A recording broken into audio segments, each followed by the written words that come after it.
주의 사랑으로 사랑합니다.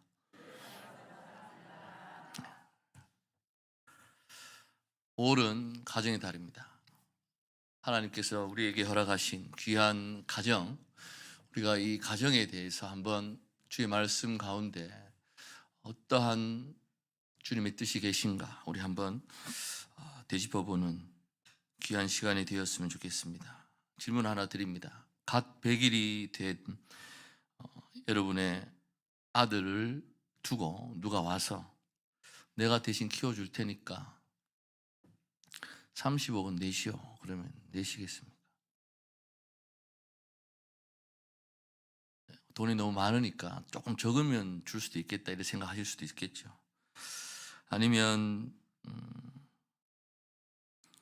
내가 당신 아들 키워줄 테니까 이 30억은 받으시오 라고 하면은 냉큼 받으실 분 계시겠습니까? 사무실에서 얘기했다가 전우사님한테 호통을 당했습니다. 100억을 준들 바꿀 수 있겠습니까? 라고. 그러나 우리 실제 인생 가운데 지금 현실에서는 그러한 일들이 일어나고 있습니다. 30억은 요새는 하도 돈이 이제 많다 보니까 3억만 해도 예전에는 막 깜짝깜짝 놀랐는데 이제는 뭐 3조라고 얘기해도 별로 안 놀랍니다. 예. 근데 유산을 물려주기 위해서 불법 증여를 하고 또 상속을 하는 그러한 일에 열심인 부모님들이 있습니다. 부모 자신이 알고 있는 하나님을 자신의 소개하는 일은 게을리하면서도 이제 내가 죽고 나면 우리 자식들 어떻게 먹고 살 것인가 고민하시면서 이제 막 그런 부분에 인생을 낭비해 버리는 그런 경우가 있습니다. 여호와를 경외하는 아들을 둔 아빠가 위대한 아빠입니다. 그리고 예수 그리스도를 사랑하는 딸을 둔 엄마가 훌륭한 엄마임을 기억하시기 바랍니다. 너무나도 우리가 당연히 여기고 그렇게 생각하고 있는 부분입니다만 자신 있는 부모는 사실 몇 명 없을 거라고 생각을 합니다. 자녀 교육이 점점 어려워지는 현실을 빗대어서 어떤 분은 이런 이야기를 했습니다. 자녀 키우다가 유전병에 걸리게 된다. 이 유전병은 아래에서부터 위로 전달되는 병이다 라고 그렇게 이야기를 했습니다. 그래서 그러다 보니까 너무 힘드니까 무자식이 상팔자라는 그런 말도 나옵니다.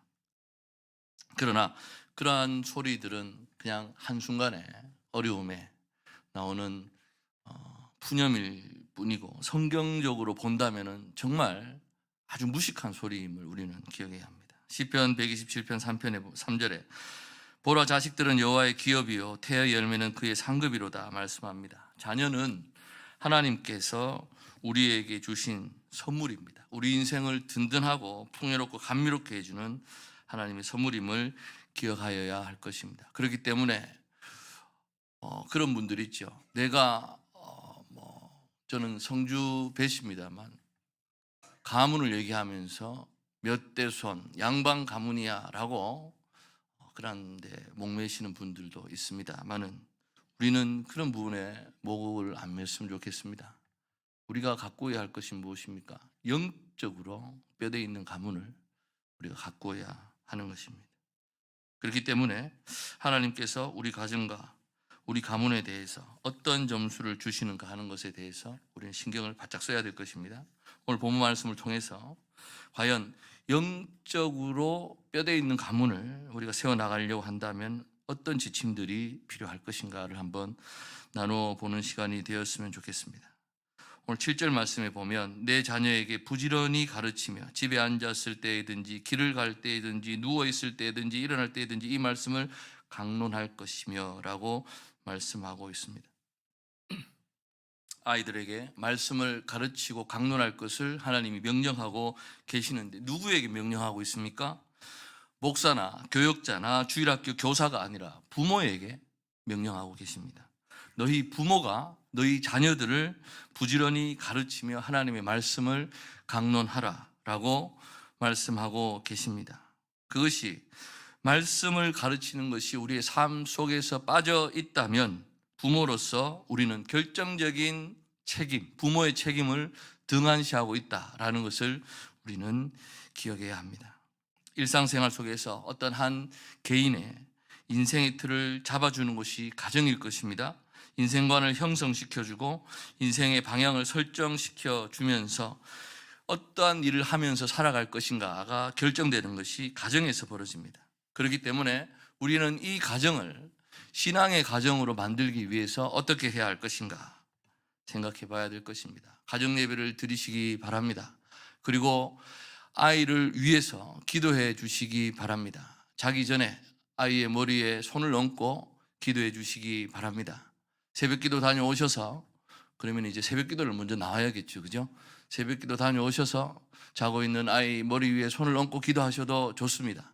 너무 은혜 많이 받았다고 전에 한번 말씀드렸었는데, 자는 애 머리를 막 쥐어짜면서 기도하시지는 마시고 아이를 위해서 축복하면서 기도해 주시는 부모가 되시기를 간절히 소망합니다. 아이들에게 이런 질문을 합니다. 앞으로 커서 뭐가 될래?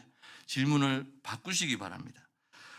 앞으로 커서 뭐가 될래가 아니고 너는 커서 어떤 사람이 될래? 라고 질문해 보시기 바랍니다. 인격을 어떠한 인격을 소유한 사람이 될 것인가 라는 것이 중요한 질문이 될 것입니다. 직업이 중요한 것이 아니다 라는 그런 말이겠죠. 그래서 돈과 지위와 명예와 안락이 어느 정도는 필요할 수 있습니다. 그러나 우리 자녀의 인격과 그들의 인생 가치관이 성경 위에서, 성경의 가르침 위에서 세워지는 것이 훨씬 더 중요하다는 사실, 우리는 너무나 잘 알고 있습니다. 어느 대학을 나왔느냐, 그것이 인생의 가치를 절대 결정할 수 없습니다. SKY를 나왔다 한들 인격이 제대로 갖추어지지 않은 그러한 인생은 행복할 수가 없을 것입니다. 여기에서 그렇다면 제대로 된 인격을 갖춘 그 인생, 어떤 인생이었습니까? 주의 말씀 위에, 성경의 가르침 위에 우리가 설 때에 그 자녀의 인격과 가치관은 하나님 앞에서 인정받을 수 있는 그러한 인생이 될 수 있다라는 것입니다. 그래서 혹시 이런 질문을 한번 해 보시기 바랍니다. 커서 아빠처럼 될래? 아들한테, 아니면 딸에게는 엄마처럼 될래? 라고 했을 때, 나도 커서 엄마 같은 사람이 되고 싶어요, 나도 커서 아빠 같은 사람이 되고 싶어요 라는 대답을 들으신다면 성공하신 겁니다. 그런데 모르겠습니다. 요즘은 아이들에게 잘 안 물어봐서 모르겠는데, 제가 클 당시만 해도 그런 아이들이 많았습니다. 저희 또래만 해도 난 절대 우리 아버지처럼 안 된다 라는 얘기를 많이 했습니다. 유교 사회의 어떤 그런 가치관 속에서 너무나도 빡빡한 가운데서 자라났습니다. 엄격하고 물론 성실하시고 때로는 그러한 아버님의 모습이었지만은 친구들 가운데에는 술 먹고 들어와서 두드리 패는 그런 아버지도 많았고요. 그러다 보니까 친구들 가운데 나는 절대 우리 아버지처럼 되지 않겠다라고 얘기하는 사람도 있었습니다. 그 중에 한 사람이 저였습니다. 23년간 군생활 하신 저희 아버지시라서 정말 엄격하시고, 어떻게 보면 잔정이라고 하면은 어떻게 보면 볼 수 없는, 저희들이 그때 3남매였거든요. 늦둥이 태어나기 전에. 그래서 친구들은 부모님과 특히 아버지와 어떤 이런 관계들 얘기를 하는 친구들이 있었습니다만 그런 부분이 잘 없었습니다. 그래서 속으로 그렇게 얘기했습니다. 아버지 앞에 얘기하지는 못하고 나는 절대로 아버지처럼 살지 않겠다 라고 커왔는데, 어느 날 거울을 보면서 깜짝 놀라기도 하고요, 재채기 소리가 누구하고 닮았다라는 생각을 하기도 하고요, 은찬이를 몰락하고 있는 모습을 보면서 누구의 모습과 이게 클로즈업 된다라는 그런 생각도 한번 해봤습니다. 그러나 중요한 것은 내게 가장 소중한 것을 우리 자녀들에게 유산으로 남겨두고 싶지 않으십니까? 그것이 과연 무엇입니까? 우리가 부족한 것이 많이 있지만 그래도 아이들 눈에 보기에 하나님을 경외하는 우리 부모님의 모습, 그 모습을 담고 싶다라는 그러한 우리의 가정이 되어야 할 것입니다.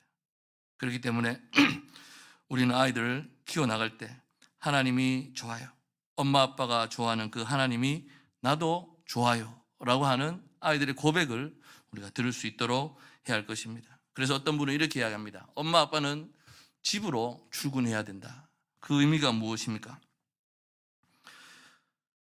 하루 일과를 마치고 집으로 들어갔을 때, 요즘은 거의 부부가 다 일을 하지 않습니까? 들어가면 쉬고 싶은 마음이 굴뚝 같을 때, 집에 가면은 해야 할 일들이 쌓여 있습니다. 아이들도 있고. 그러니까 그러한 마음을 가지고, 집으로 출근한다는 마음을 가지고 또 가서는 가정에 충실해 달라라는 그러한 부탁의 말씀이었습니다. 남의 아들이 아니고 내 아이들이지 않습니까? 그렇기 때문에 그 아이들의 교육은 누가 책임을 져야 하겠습니까? 바로 부모, 엄마, 아빠가 책임을 져야 할 것입니다. 특별히 신앙 교육과 인격 교육에 대해서 부모가 책임을 져야 하는 것입니다. 물론 교회에, 주일학교에 어느 부분 의지할 수는 있겠습니다만, 교회에서 해줄 수 있는 부분은 한계가 있습니다.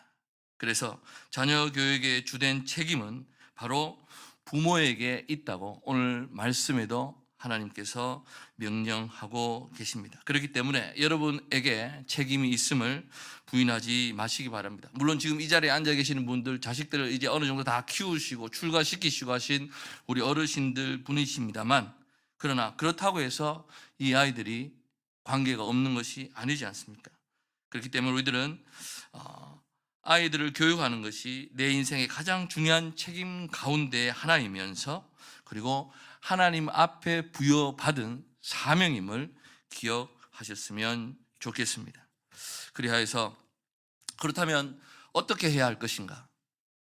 함께 시간을 보내며 추억을 많이 만들어 가시기 바랍니다. 어릴 때 그러한 시간들이 없었다면 지금이라도 아이들과 함께, 자녀들과 함께 그러한 시간을 나누었으면 좋겠습니다. 어떤 아이가 이제 유치원에서 처음 배운 영어 표현을 합니다.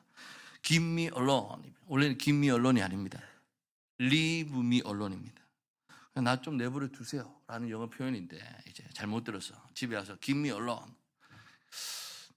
그러니까 아버지는 그 의미를 알아들었는 거죠. 그래서 그런데 그게 아니고 leave me alone이다 얘기하니까 아이는 절대로 고집을 꺾지 않습니다. 자기가 배우기는 give me alone이라고 배웠다라고 하면서 또 막 싸우고 그러기도 합니다.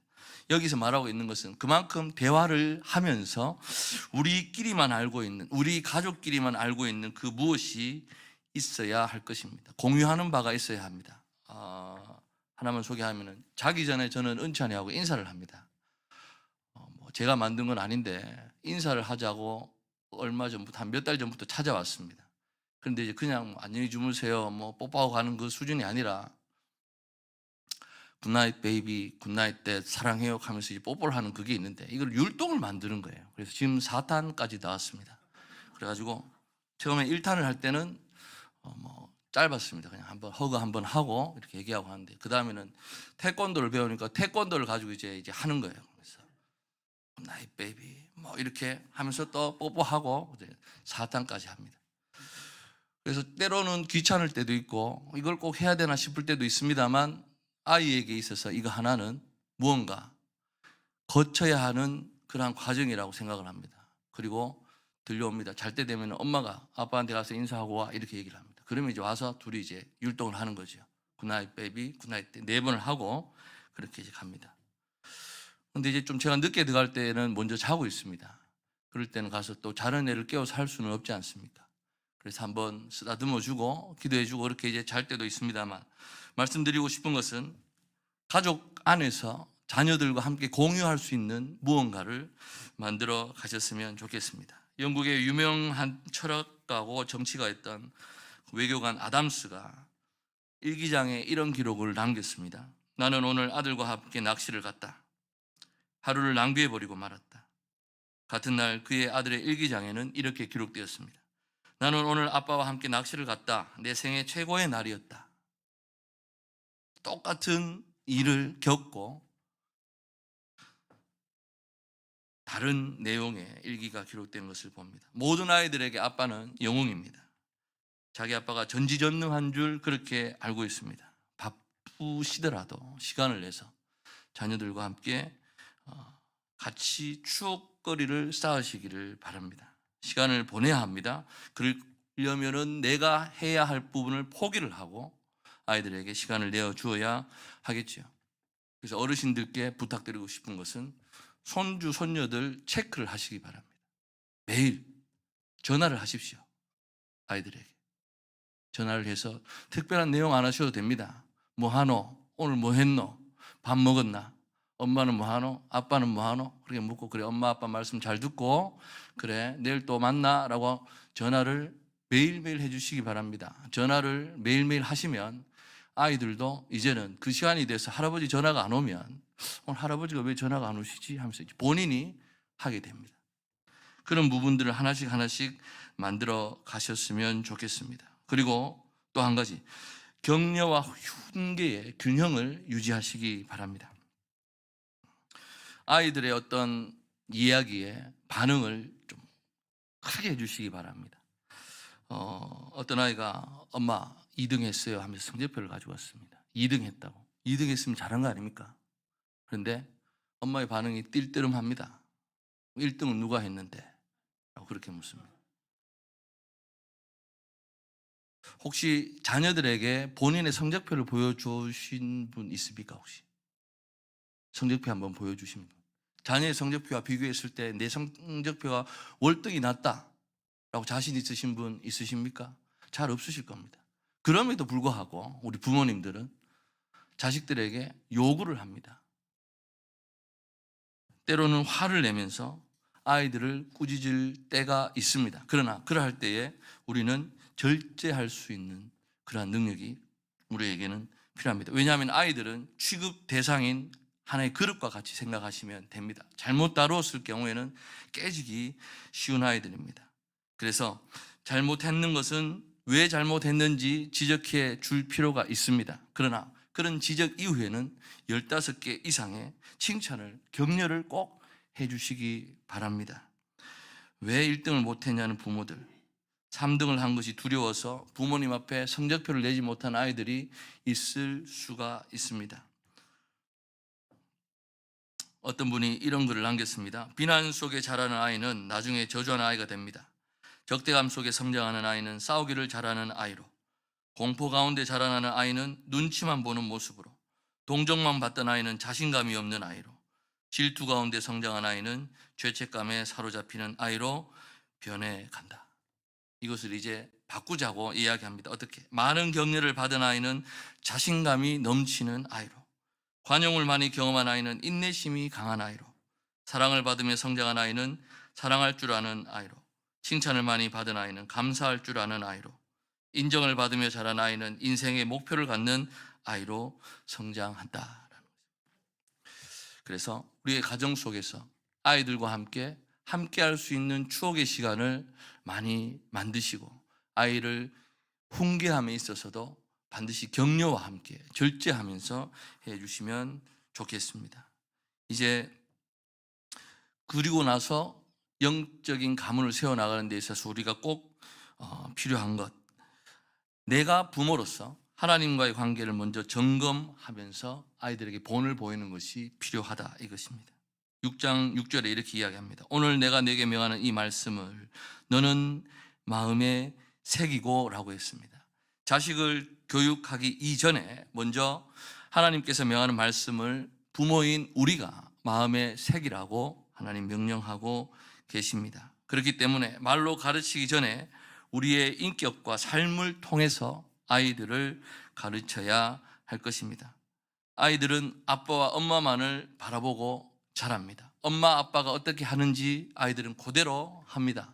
엄마 아빠의 대화 속에서 불평 불만이 많고 많이 싸우는 그런 모습을 보았을 때 아이 역시 투쟁적인 아이로 자라날 수밖에 없습니다. 부모님이 누구를 험담하는 모습을 자주 보면 본인도 험담하게 될 것입니다. 그렇기 때문에 아이 앞에서는 항상 조심을 해야 할 것입니다. 아이들의 인격에 대해서 우리가 책임져야 합니다. 잠언 22장 6절, 마땅히 행할 길을 아이에게 가르치라. 그리하면 늙어도 그것을 떠나지 아니하니라. 이것을 가르쳐야지 떠나지 아니할 것임을 기억해야 할 것입니다. 그리고 또 한 가지, 부모라면 부단히 기도할 수밖에 없습니다. 성령님의 간섭과 도우심이 없이는 우리 교육의 효과를 거두어 드릴 수 없기 때문입니다. 그래서 통계가 있습니다. 부모님과 함께 정기적으로 예배를 드리면서 신앙생활을 하면서 자라날 경우 아이들이 커서도 예배 드리는 확률은 80%나 된다고 합니다. 그런데 어머니와 아이가 예배를 드리는 경우에는 그 확률이 30%로 다운이 된다고 합니다. 그리고 아버지하고 예배를 드렸을 경우에는 70%에 달한다고 합니다. 무엇을 말할까요? 가정의 호주, 아버지의 역할입니다. 가정 안에서 아빠의 영적인 지도력과 영적인 책임이 두드러진다라고 할 수가 있을 것입니다. 그렇기 때문에 물론 아빠, 엄마가 함께 본을 보이는 것이 가장 바람직할 것입니다. 그런 가운데 우리의 영적 가문으로 우리가 전통으로 수립되어 나아가야 할 것입니다. 그리고 또 한 가지 조심해야 될 것은 부모의 꿈을 아이를 통해서 대신 이루려고 하는 부모님들이 간간히 보입니다.